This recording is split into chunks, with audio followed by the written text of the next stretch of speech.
ఏ వంట మీదైనా కానీ మనము దాని మీద రెస్పెక్ట్ తోటి ప్రేమతోటి చేస్తే వంట మంచి కుదురుతుంది అనమాట. ఇష్టం లేకుండా ఇంట్రెస్ట్ లేకుండా ఏదో చేయాలి కదా అని వంటలు చేస్తే అస్సలు కుదరదు. వంట చేసేటప్పుడు ఈ రూల్స్ని ఖచ్చితంగా పాటించాలి, అట్లయితేనే వంట చేయాలి. లేకపోతే తిన్న వాళ్ళకి అబ్బా ఏం వంటారా బాబు అనిపిస్తుంది. నేనైతే ఇంట్రెస్ట్ లేనప్పుడు వంట చేయడానికే ఆలోచిస్తాను.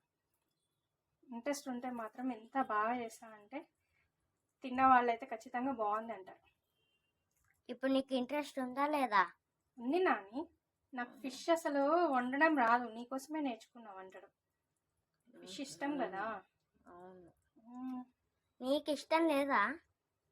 నాకు ఇష్టం లేదు, నీకోసం ఇష్టం తెచ్చుకున్నా.